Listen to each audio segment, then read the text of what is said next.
Hello and welcome to Just Jets episode number 159. 159. Holy smokes, ladies and gentlemen. What a day it's been on Jets Twitter. So if you guys don't know, man, all right, I usually record Just Jets on Tuesday afternoon. I have some night. I take my time. I can edit it at my own pace, and then I do the Talking Jets panel at 8 o'clock. That was all thrown in a massive monkey wrench when Aaron Rodgers stole the day on Tuesday. It is currently, as of recording, it's 10:47 p.m. We are starting to record.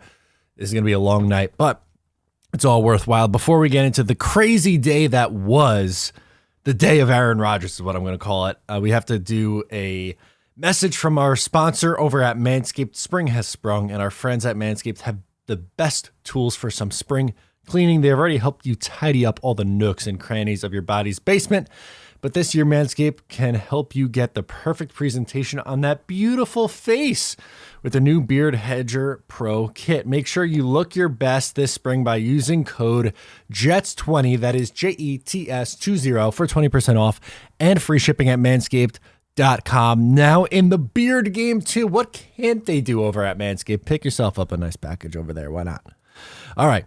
So, huge day for the New York Jets. We wake up, or if you were up late on Monday going into Tuesday, you saw the Trey Wingo report that said that the Jets were speaking with Aaron Rodgers. It's like, okay, well, that's pretty interesting. Can we trust him? And it seemed like, yeah, you could, because there was a report from 2021 where he called it that Aaron Rodgers was going to go back to Green Bay, and that I almost said Robert Woods. It's not Robert Woods. Randall Cobb, the R first name was throwing me off. Randall Cobb was going to get traded back to the Green Bay Packers, which is literally exactly what happened. He nailed it. But then early this morning, we got reports from Zach Rosenblatt of The Athletic and Connor Hughes of SNY, who was saying that it is indeed true and that the New York Jets are meeting with Aaron Rodgers, or excuse me, speaking with Aaron Rodgers, and the talks are continuing into today.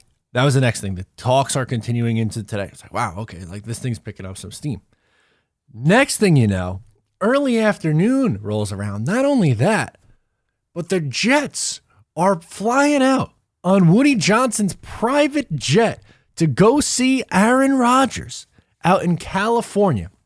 And if you missed it, we had a lot of fun. We went live around 2:30. We were on from like 2:30 to 4:30, a little after 4:30. And we were tracking the flight until they landed in California. And Jet fans, oh, the Jet fans are the best. Cali Jets was out there reporting man on the street style, saying where they were, what happened, where they went into. And now he's going to LAX because supposedly at around 2 a.m. our time, so I'm not going to make it to that, but around 2 a.m. our time, that crew is flying back to Jersey. So they're going to wrap up their visit with Aaron Rodgers, and that's going to be the deal. But shout out to Cali Jets, who was on the scene, saying where, who was there, where they got off, where they went. Aaron Rodgers met them at the airport, and them, it is Woody Johnson, it is Robert Saleh, it is Joe Douglas, and it's Nathaniel Hackett. Those are the four that are supposed to be there. And people are going to say, oh, Woody's there. He's going to medal.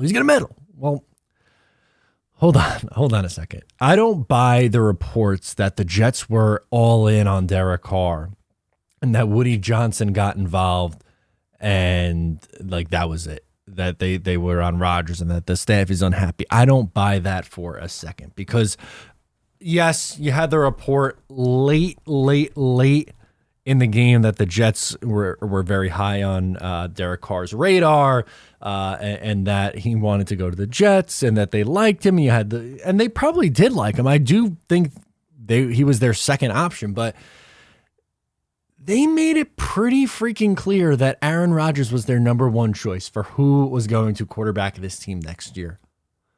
So they're going all in. And I don't think they would have went all in if they didn't think that they had a shot. And they do. Was any other team flying out there to California to meet with Aaron Rodgers? And does Green Bay, because it would be tampering, right? If Like, there wasn't given permission. If Green Bay did not give permission to the New York Jets, which obviously they have, it would be considered tampering that they were talking with Aaron Rodgers. Would they be given permission if they didn't have a trade in place or a package in place? It's the same scenario with like Derek Carr when he visited the Saints a couple weeks ago before he was released. Same thing. Same exact scenario. What, like, this is only good news. This is only good news, and I think the percentage chance of something happening is high. Not tonight. It's not going to happen tonight. It might not happen today on Wednesday, but Wednesday, Thursday, Friday, that window, the next 3 days are going to be huge. I'll say it again. I think you got to know by the time Monday's rolling around. You can't be getting to Monday when the legal tampering period starts and you're talking a free agent. You got a free agent wide receiver you need to bring in. And you're like, all right, well, who's the quarterback? Oh, we think maybe Rodgers. If not, then what's the contingency plan? We don't know. They don't know. They don't have an answer right now. And we could speculate and discuss what they might do after that. And there was supposedly some people are high on Jimmy G and the Jets build. Yeah, probably some are, I guess, because it's basically San Francisco East. The 49ers East. That's what it is. This Jet staff is 49ers East, just about. But them going out to California, tracking the flight, finding the flight, tracking the flight, having someone with boots on the ground there for Rodgers is big. And there's some people still who are all upset about it, that they're getting Rodgers at 40 years old, or they're right. If you don't think that Aaron Rodgers could immediately elevate this team to the point where they're competing for a division title, and forget just make the playoffs, you have a legitimate chance at a division title, and you have a legitimate chance to make noise in the AFC with how good the rest of the roster is. You can't get excited for that. The money. Oh my God, you got to pay him all this money. Number one, it's not your money. What do you care?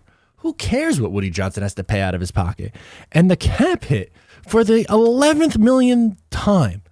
I have to explain even to people on Twitter who get paid to talk about sports on the radio, don't know that Aaron Rodgers' cap hit for the acquiring team in 2023 would be $15.8 million. The second year it goes up to $32.8, $32.9 million, somewhere in the 32 and change range in year two.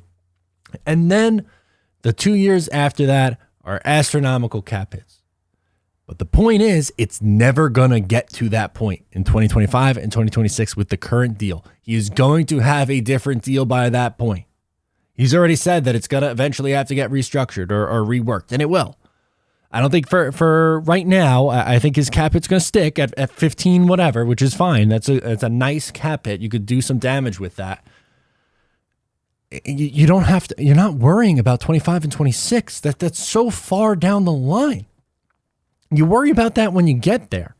And I know that some people are upset about, not being able to land Derek Carr. And I get it. I liked Derek Carr. He was my number 2 option. And I would have been very happy if he ended up being the Jets quarterback. I would have. I would think that would have been a good move. But with Aaron Rodgers and what the potential asking price, or not the asking price, but I guess the potential cost of what it's going to be, another thing people are still stuck on, that it's going to be multiple first-round picks to land Aaron Rodgers. No, the hell it's not. No, it's not. It's not going to take multiple firsts. It's probably not even going to take a first this year. I think the Jets are picking with pick 13 with Aaron Rodgers on the roster. Or they'll have pick 13. Maybe they move back and recoup picks, whatever you want to do at that point. Second round, how many times have I said it on this show or on my channel in general or on a live stream with Ryan and Green Bean or whoever or wherever I go? Second round this year, conditional pick next year.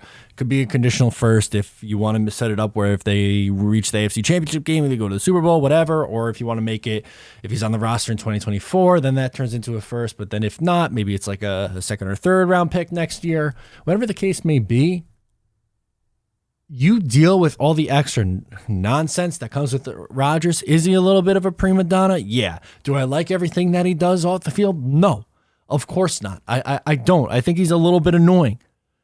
But when you whiff on the second overall pick and you are put in a pinch and a veteran quarterback who's going to be in the Hall of Fame one day is gifted to you on a silver platter at a discount, picks-wise, you do it. And for those even holding out hope for Zach Wilson, maybe he sits and learns for something from Aaron Rodgers. Maybe. Or maybe they draft the next guy after that, and then they groom him, and then you go from – that's almost perfect too. Think about it. Let's say it doesn't work out with Zach. Forget it. You have 2 years of Rodgers, and then in 3 years, I guess, from now, you'll have another guy on his rookie deal.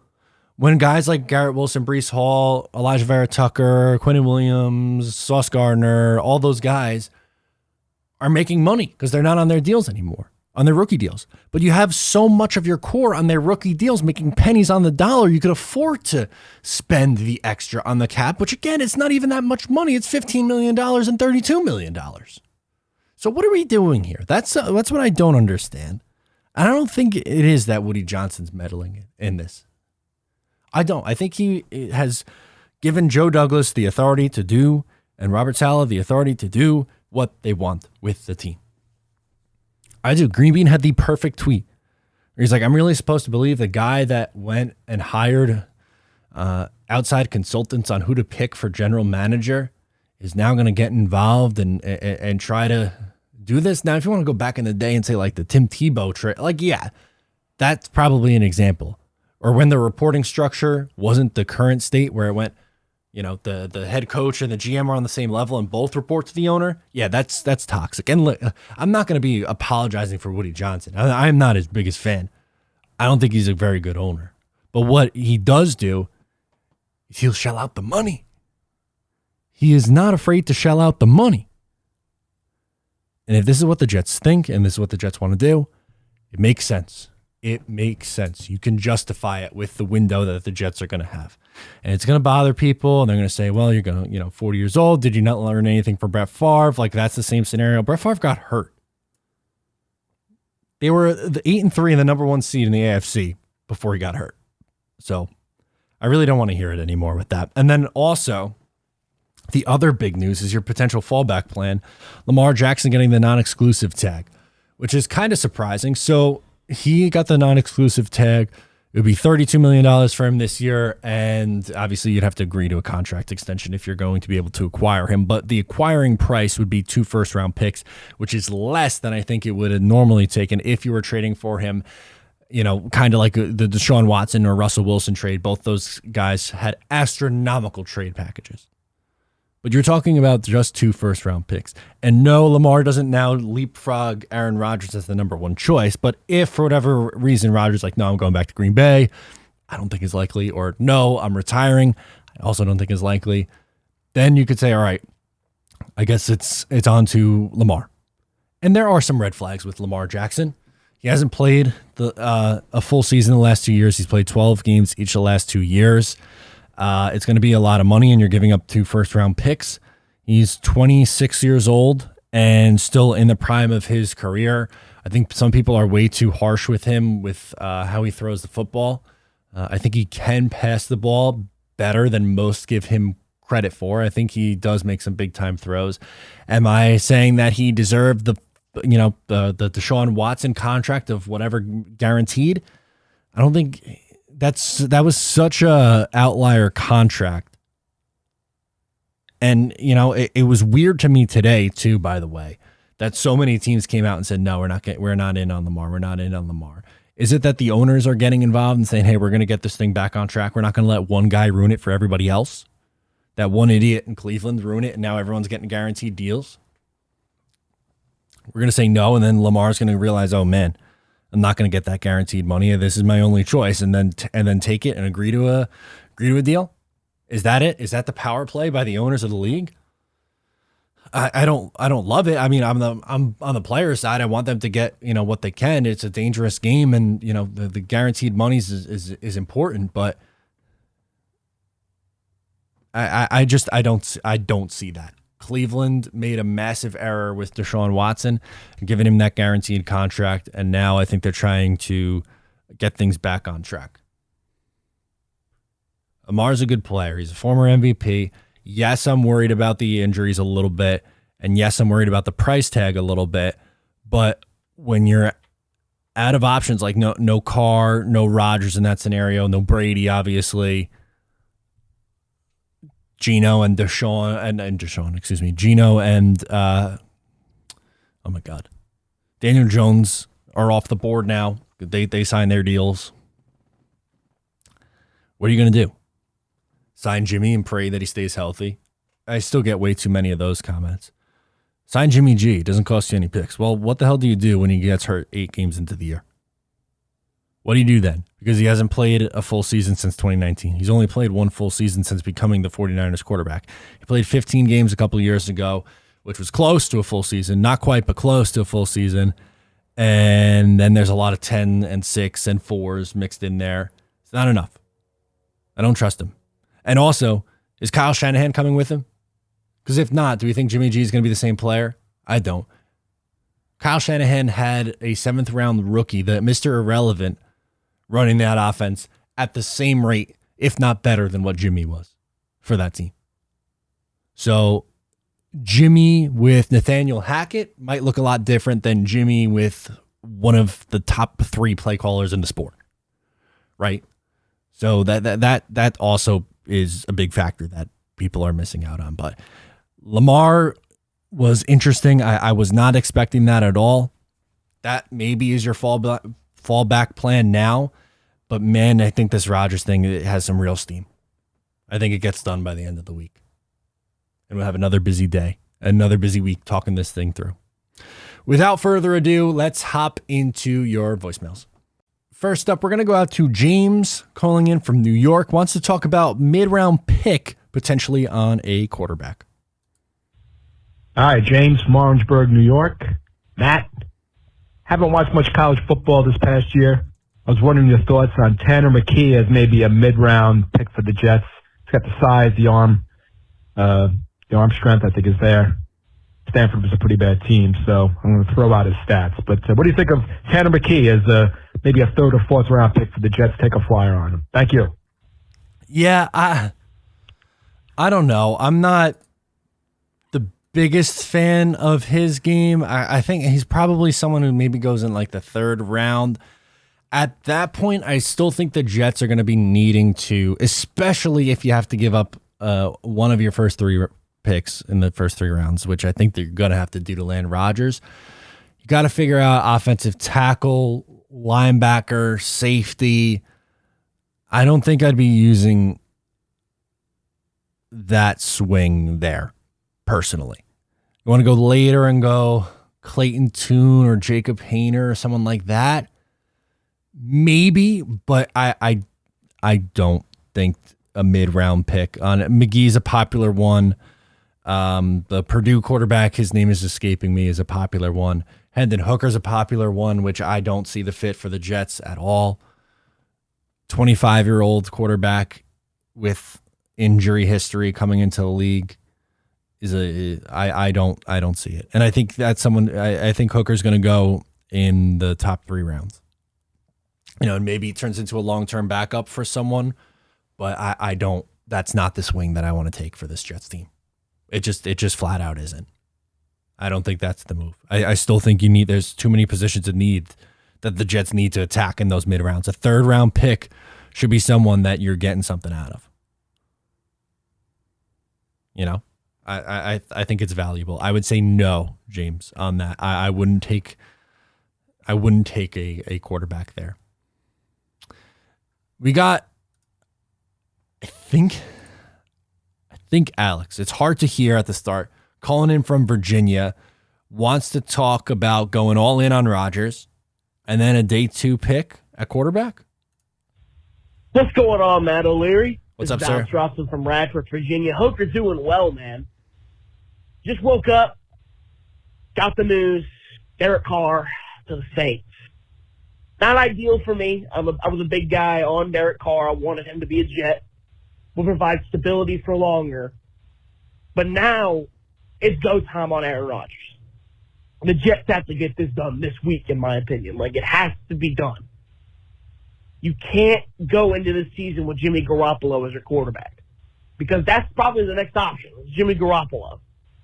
And that would just be, once again, the Jets being the Jets. They got two great options, and they fail to get either of them. It'd be classic Jets. And it would just be so upsetting if the Jets end up having to stick it out with Jimmy Garoppolo. I'm with you. But with Aaron Rodgers, there comes a question for me that I'm concerned about, and it's the future. Because we can celebrate the now if we get Aaron Rodgers. We got a top 5 quarterback all time. He's got about a year or two left, though. And I know I speak for a lot of other people when they say I am fully out on Zach Wilson. I don't want to see him play Jet football ever again. I'm done with that. So what do you think? Because I'm genuinely thinking about looking at the 3rd and 4th round at maybe getting a quarterback to develop for the next couple of years, or maybe a season under Aaron Rodgers. The guy specifically I'm thinking about is Max Duggan out of TCU. Oh. I think he's an absolute dog. He's got a winner mentality. He's a fighter. He's been that since he's got to TCU. He just has this chip on his shoulder that he's always got something to prove. And he has good arm, and he can run. Like, he can do a little bit of everything. But he is rough around the edges. He does want to, but I think he wants to get better. That's the biggest thing. What do you think, Max Duggan, 3rd or 4th round, or is there any other quarterback that maybe you've got an eye on? And as always, go Jets. Yeah, man. Max Duggan, he's like projected to go in the 7th round. He might not he might go undrafted, but every mock draft I've seen him in is a 6th or 7th round. 6th or 7th round. Pro Football Network had him going in the 6th round to the Chargers. Draft Countdown had him going. Pick 194. You have 180. Oh, this is rankings now. I'm sorry. Those are rankings even. This is not even mock drafts at this point. Steelers Wire, round 7. Bucks Wire, round 7. Just Blog Baby, round 7. Fansided, round 7. Yard Barker, round 7. Browns Wire, round 7. Draft Network, round 6. I don't think that's a 3rd or 4th rounder. And if you want to go with a day 3 guy, Clayton Tune's my guy. Low ceiling. All day 3 guys have low floors too, but higher floor. I think he could be like a poor man's Mac Jones, but I get where you're coming from there, and I understand the frustration with not wanting to see Zach play for the Jets again with how things have gone the first 2 years. I understand. I get the frustration. With worry about the future, who cares? After the next 2 years, who cares? They've had the longest active. When the Sacramento Kings make the playoffs this year, they're going to have the longest active streak of no playoffs in the 4 major sports in the NFL. The Buccaneers went all in on a window 3 years with Tom Brady. They don't know what their quarterback's going to look like. They won a Super Bowl, went to the playoffs 3 years in a row. Who cares? The Los Angeles Rams traded a first-round pick and went all in and said F the picks and F the cap space and went to 2 Super Bowls and won one.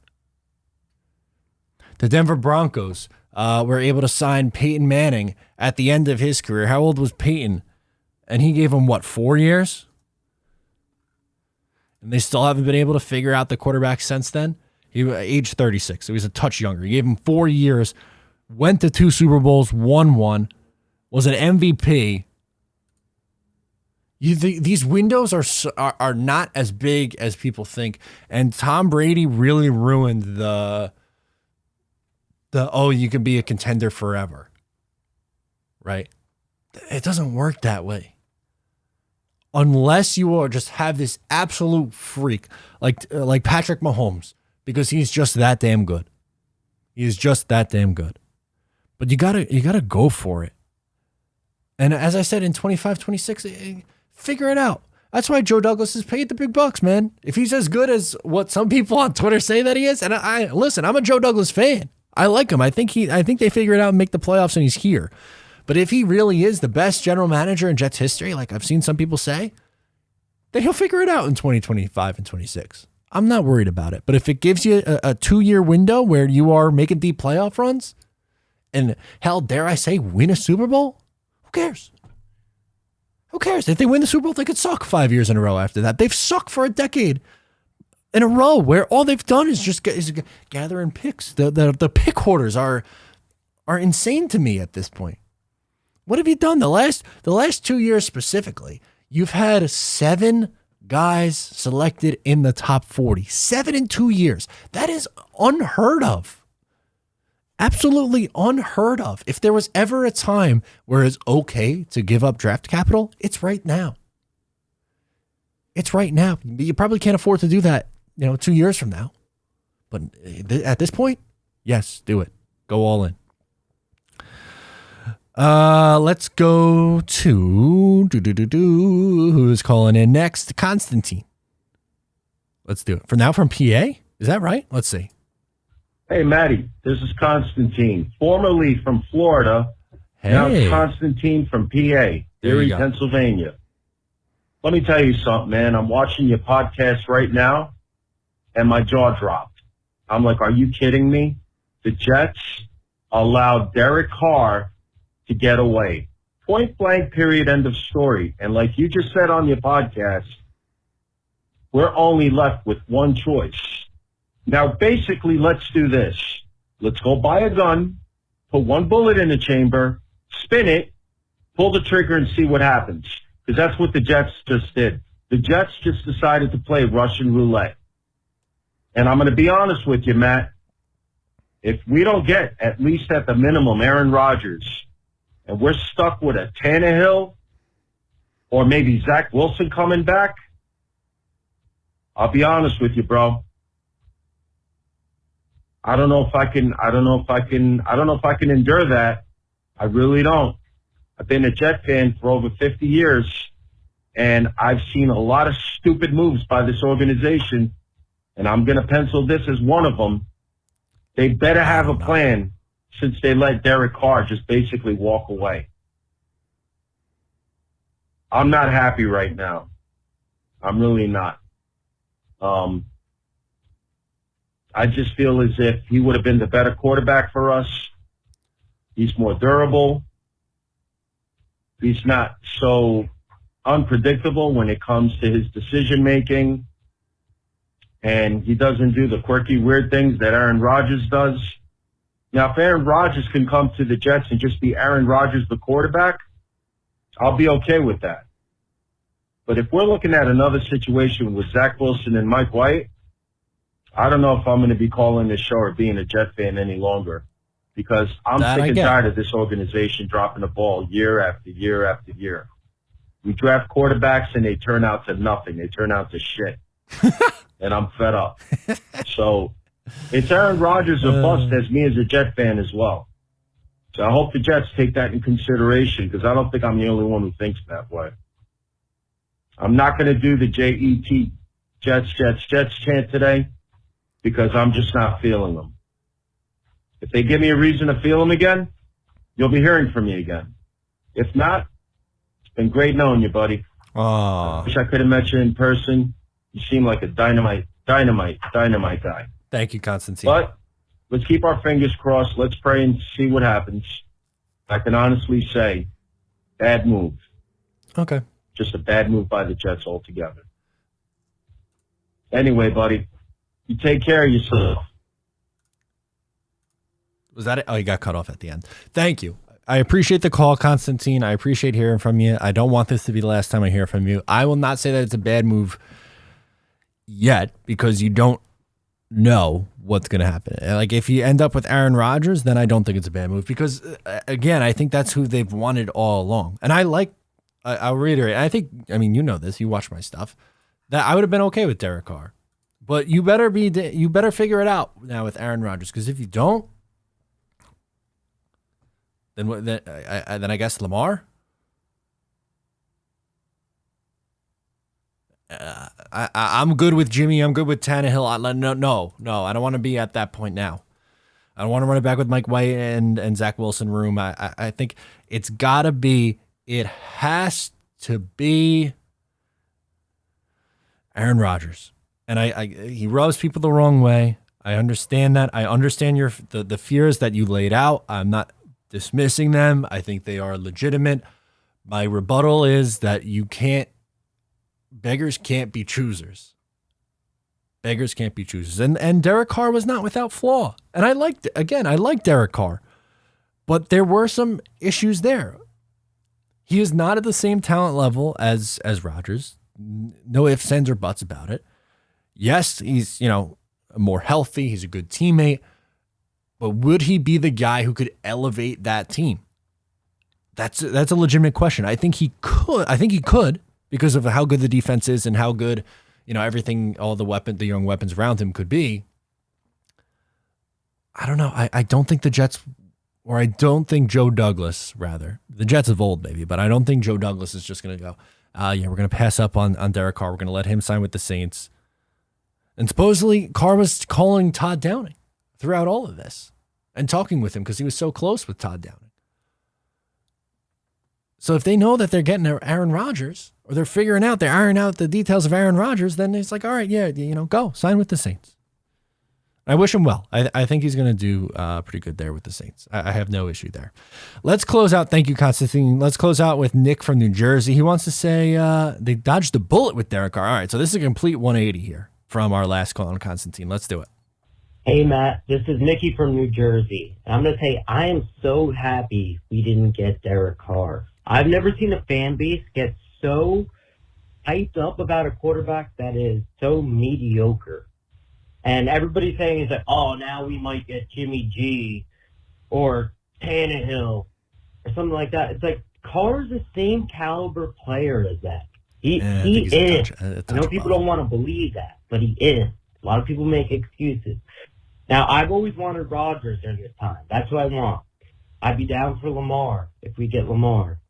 But if we can't get either, here's where I'm going to come, and the whole fan base is going to hate me. Oh, boy. If we can't get either of them, I don't sign Jimmy G or any of them. I sign Mike White and Tyrod Taylor. And together, combined salaries will probably be $12 million. And these are the reasons. I think Mike White, the 3-game stretch he had with Chicago, Minnesota, Buffalo, if you put Derek Carr on that team, in that same stretch, it would be the exact same situation. And I think a lot of people are down on Mike White because the Seattle game, he was awful. He was awful during that game, but he had broken ribs. And now, here's what I'll say about Tyrod Taylor. He started in the league for 3 seasons. I'm going to give you his numbers. 2015, 63.7 completion percentage, 20 touchdowns, 6 interceptions, rushing yards, 568 yards, 4 touchdowns.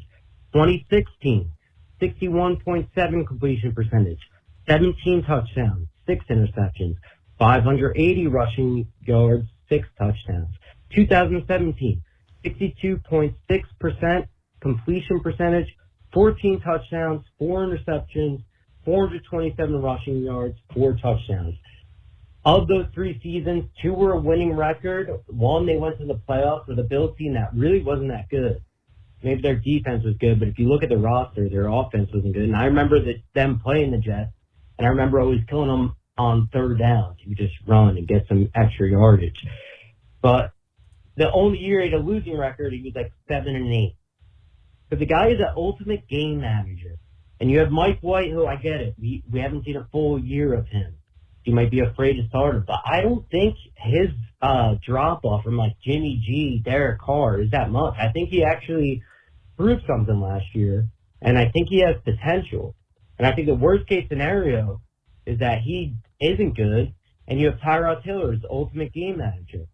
Also, with that, you're signing these guys, I think you could get Mike White and Tyrod Taylor combined for like $13 million. Now you have a bunch of money to sign free agents. So let's say I couldn't take much more of that. Look, you will not find a bigger Tyrod Taylor stan from like 2015, 2016 than myself.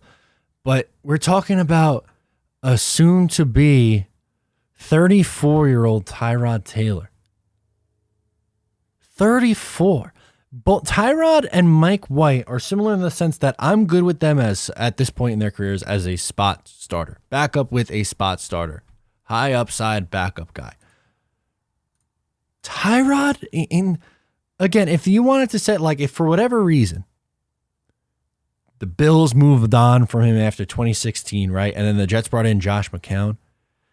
If they made Tyrod available after 2016 and they're just like, no, that's not who we want, I would have been like, all right, yeah, I could live with that. Yeah, I would have brought him in then at that point, at 28. Not at 34. Man, he started 6 games in 2021, and in those 6 games,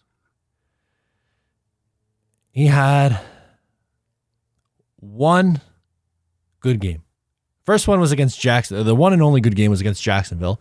291 yards, 2 touchdowns, 112.1 rating.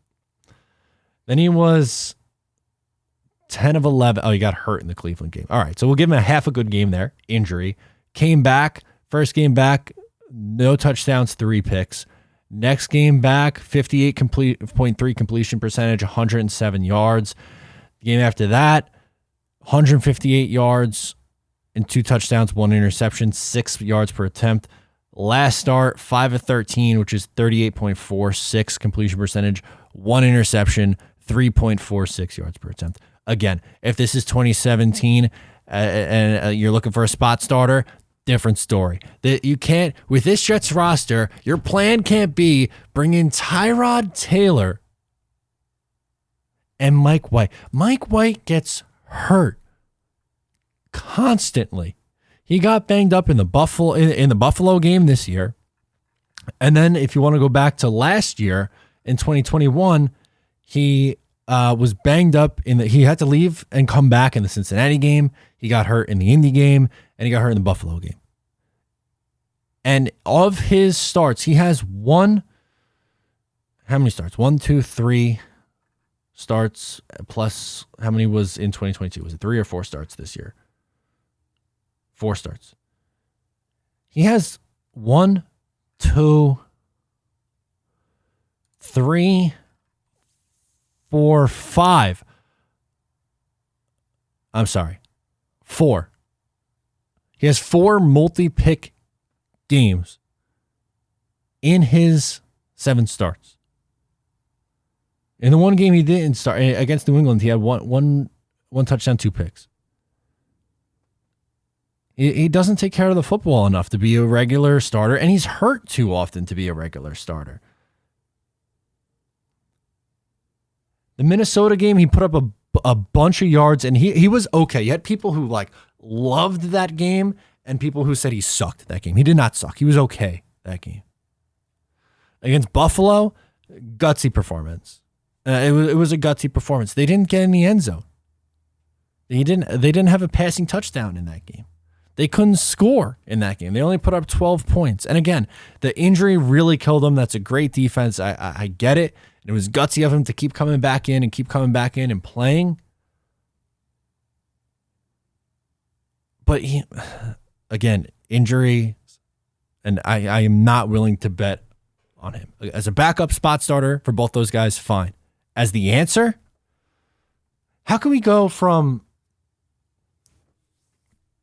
talking down Derek Carr, who throws for 4,000 yards and 25 touchdowns every single year, to contingency plan Tyrod Taylor and Mike White? What? Come on, man. What a wild way to end the show. Hopefully Aaron Rodgers gets traded for, because I need a palate cleanse after that. I need a palate cleanse there. Anyway, thank you so much for tuning in. Guys, please make sure to subscribe wherever you get the show. I'm Matt O'Leary. I'll catch you next time.